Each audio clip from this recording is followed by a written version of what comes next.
começando a edição de número 68, já quero aproveitar aqui para dar esse retorno, agradecer às pessoas que através das redes sociais, seja do Facebook, da lista de transmissão no WhatsApp, através do Instagram, do YouTube, deixam os seus recados e fazem com que a gente perceba, né, como é que esse trabalho está sendo desenvolvido.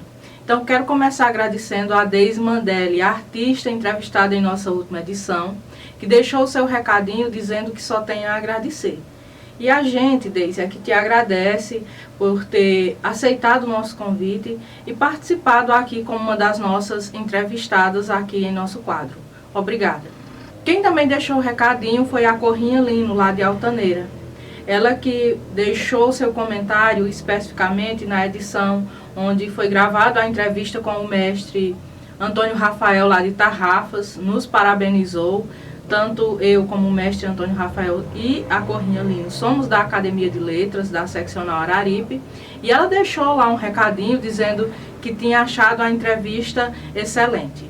Eu também quero deixar aqui um abraço para Solange Carmo, ela que deixou um recadinho em uma das nossas edições, dizendo que tinha amado o trabalho. Eu agradeço, Solange, por você estar acompanhando o nosso trabalho. Gratidão. E a Cleide Demar também deixou um recadinho dizendo que as informações do Ubuntu Notícias são importantes para manter a população bem informada. Cleide, gratidão por você acompanhar o nosso trabalho. É sempre uma alegria poder receber o recadinho de todos vocês. Um abraço. E começando o giro da semana, quero começar aqui comentando uma matéria, né? O professor Cláudio Luan, que é professor da Escola Wellington Belém de Figueiredo, escola profissional aqui de Nova Olinda, conta com a ajuda de voluntários para responder uma pesquisa sobre como a pandemia da Covid-19 tem afetado a região do Cariri em termos de acesso à internet e acessibilidade aos recursos tecnológicos. Então, gente, ainda dá tempo de participar dessa pesquisa. Eu já participei respondendo, você leva, não chega nem a ser 5 minutos, é um questionário online, você entra, vai clicando, dizendo, por exemplo, como é que você está acessando a internet nesse período, quais são os meios que você está utilizando para acessar essa internet, qual é a qualidade dessa internet que você usa. E é interessante porque, assim, toda pesquisa, e principalmente essa pesquisa, ela pode ser usada como um banco de dados, por exemplo, para direcionamento de políticas públicas. Então, ainda dá tempo de responder. Tem o link dessa matéria aqui no vídeo, e aí vocês podem acessar e estar respondendo a pesquisa. Ainda aqui no Giro da Semana, a Escola Wellington Belém de Figueiredo, escola profissional aqui de Nova Olinda, anunciou o início do segundo semestre das aulas, que ainda acontecem de forma remota.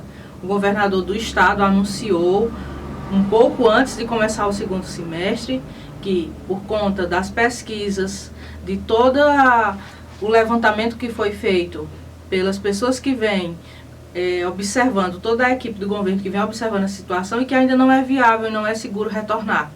Então, nós continuamos trabalhando de forma remota, através das plataformas digitais, através da internet. E a escola anunciou, fazendo um chamado aos alunos para se engajarem mais, para voltarem para essas aulas e realmente abraçarem. A gente sabe que existem obstáculos, existem desafios, mas unidos é possível superar. E eu digo isso porque todas as dificuldades elas podem ser vencidas, desde que a gente consiga juntos buscar soluções. E na arte e divulgação, a escola ela abriu essa chamada desse retorno, esse convite a esse retorno com 4 palavras: reinventar, recomeçar, reencontrar e retornar. Então que nós já começamos, mas que esse retorno ele seja proveitoso para todos.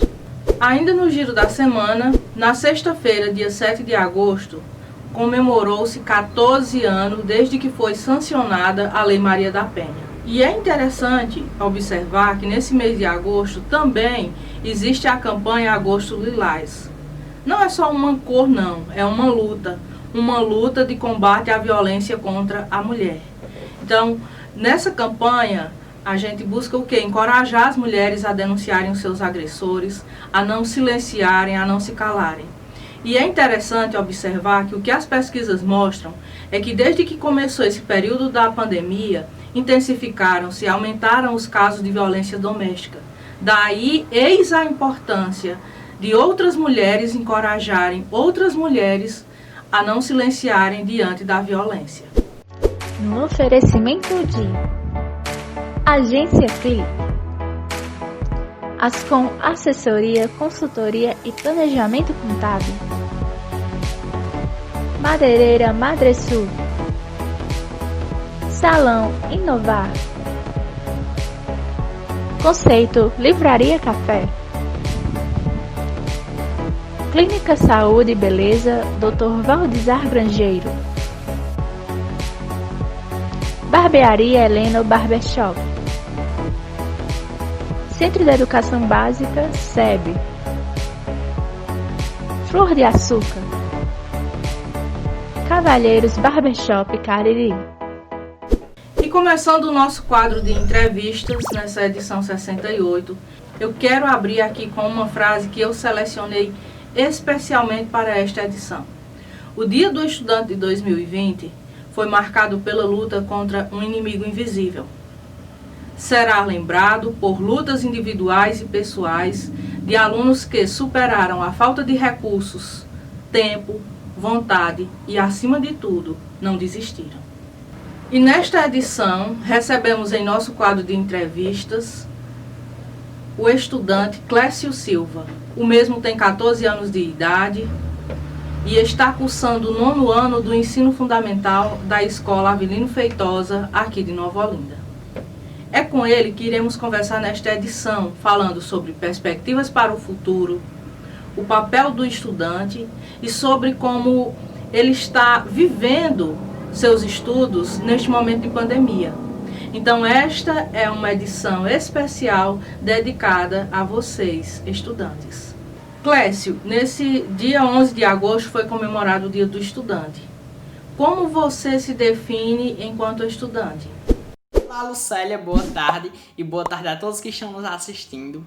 Como estudante, eu me defino como futuro. Todos nós eu defino como um futuro. Eu não vejo apenas um aluno que está ali sentado, que está lendo um livro, que está estudando. Eu vejo ali o futuro de um país. E assim, eu tenho uma relação super amigável com os meus colegas, com os meus professores. Eu não tenho trabalho em trabalhar em grupo, não tenho dificuldade em trabalhar em grupo. Eu vejo até uma melhor maneira de se estudar. E eu também tenho uma ótima convivência com os professores. Eu gosto bastante de conversar com eles, de discutir como poderia ser uma próxima aula. Eu sou um aluno, quem já foi meu professor, quem já foi meu colega sabe, que gosta bastante de opinar a respeito disso. Então, assim, eu me defino como um estudante, né, que vê as coisas além do que as pessoas normais podem ver. No oferecimento de Clínica Renova, Doutora Ayala Endes, Dr. Marcos Renato Endes, Vereador Thier Feitosa,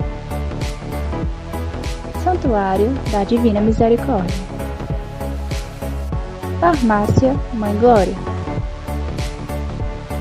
DC Promotora, Clínica Life, Drogaria Venâncios, Fotocópia Soluções Inteligentes. E vamos falar sobre sonhos. Você já parou para pensar sobre o seu futuro? Qual curso quer ingressar? Boa pergunta, Lucélia. Vamos lá. Bem, para o meu futuro, eu sou uma pessoa que muda bastante as ideias. Então, assim, por muito tempo eu já pensei em cursar gastronomia, né, no meu futuro, por ser uma coisa que eu gosto bastante, eu gosto de cozinhar. Então, assim, eu já pensei por bastante tempo em cursar gastronomia. Só que aí depois eu fui aprofundando minhas ideias e fui pensando, eu também gosto tanto de ler, eu gosto tanto de estudar, por que não fazer uma coisa que seria para mim ensinar aos outros? Por que não cursar uma faculdade para que eu seja professor? Então, assim, eu gosto muito de matemática, né? Os meus professores de matemática que os digam. E assim, eu já pensei em fazer matemática, em fazer geografia, eu gosto muito dessa área. Só que hoje o meu foco, o que mais me fascina na escola, entre todas as matérias, é a história. Então assim, no meu futuro eu pretendo cursar assim, história, eu pretendo ser um professor de história. E além disso, eu também quero conceder, né, se Deus me conceder, a graça de fazer uma faculdade, além da de história, fazer uma faculdade de administração, porque também é uma coisa que eu gosto muito. Então, assim, para o meu futuro, eu quero administração e história. Só que história está em primeiro lugar. Eu quero muito, muito, muito ser professor. Eu prezo por isso, eu amo estudar, eu gosto de ensinar também. E assim, quando eu pego um livro de história que eu começo a ler, os meus olhos brilham. Eu gosto bastante de estudar história. Olivana que o diga, minha professora de história da Escola Avelino Feitosa. Então assim, história é o que eu quero. Eu quero ser professor de história. No oferecimento de Casa Leal, Brude Vila Medieval, Clínica Doutora Ana Ruth Grangeiro, Tutumon Supermercado, Anne Gomes Esteticista, Academia de Letras do Brasil, Seccional Araripe, Ceará, Mercadinho Suquita, Joaquim Teles, Deza Soares, Márcio Muniz. Nesta época de pandemia, tivemos que nos reinventar. As escolas fecharam e alunos e professores tiveram que dar continuidade às aulas em casa e pela internet. Como você está lidando com este novo cenário? Ótima pergunta, Lucélia. Bem, no início foi muito complicado essa nova maneira de ensino, que é o ensino à distância, né? O ensino remoto, tanto para os professores quanto para nós estudantes, de todo mundo, que não é só aqui que a gente está vivendo esse cenário. Foi muito complicado e ainda está sendo, mas estamos tendo as aulas online, estamos tendo PDFs que os professores estão mandando, estamos assistindo o vídeo e estamos estudando em casa. Então, assim, foi uma coisa que foi muito difícil de se adaptar.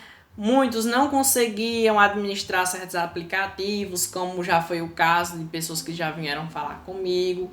Então, assim, foi uma coisa muito complicada para nós podermos estudarmos de longe, porque pelo menos para mim, no meu ver, tantos outros, assim como eu, têm uma certa dificuldade em uma determinada matéria de se aprender, mesmo tendo um professor. Então, imagina aí, distante do professor, como não está sendo para o aluno. Então, assim, foi muito complicado, só que para mim, pelo menos, eu já me adaptei.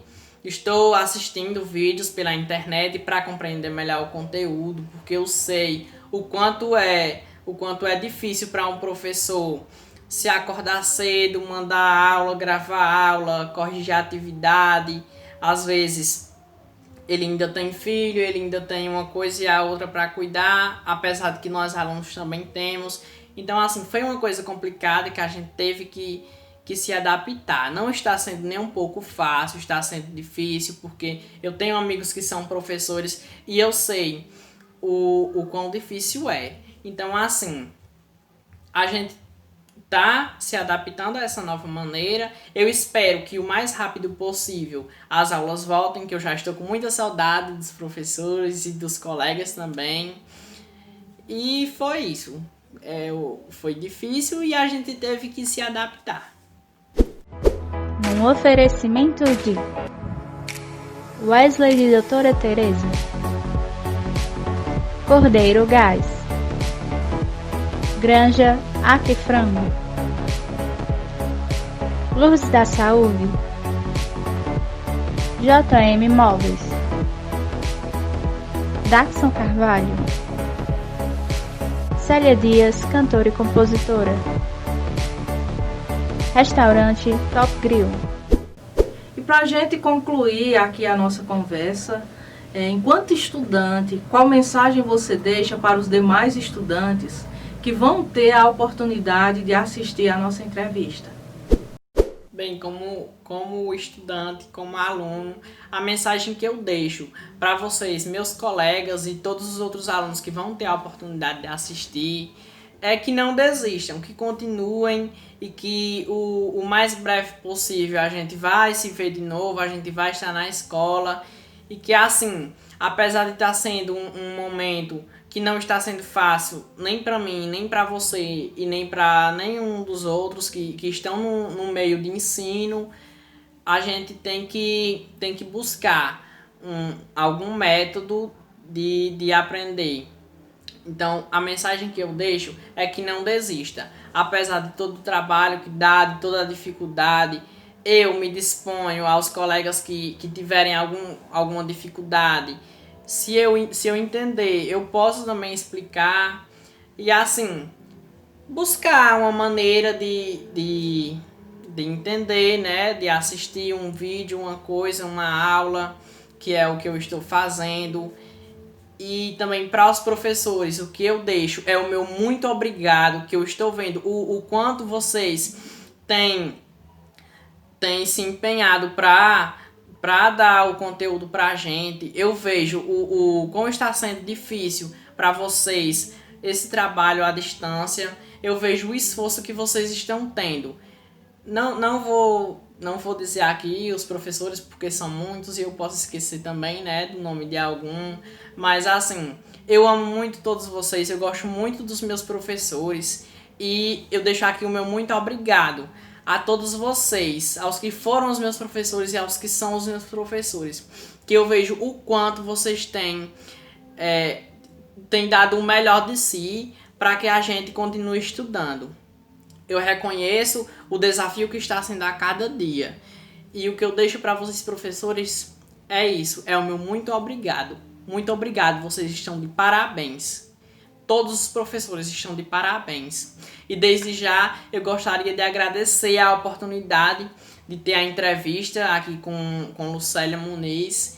Não pude estar, né, no estúdio por problemas, mas estou aqui gravando a entrevista. Então, assim, o meu muito obrigado aos professores e a você, Lucélia. Um forte abraço. E no Ubuntu News, eu aproveitei para veicular aqui uma matéria baseada no e-book. Então, gente, existe uma filosofia, uma corrente que vem sendo defendida, que é chamada de paternidade positiva.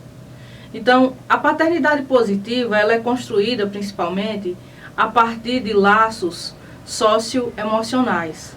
Então, tanto para pais biológicos como para pais socioafetivos, é importante perceber como que a presença paterna, ela ajuda a formar adultos emocionalmente equilibrados, emocionalmente saudáveis, pessoas que são capazes de lidar com suas emoções.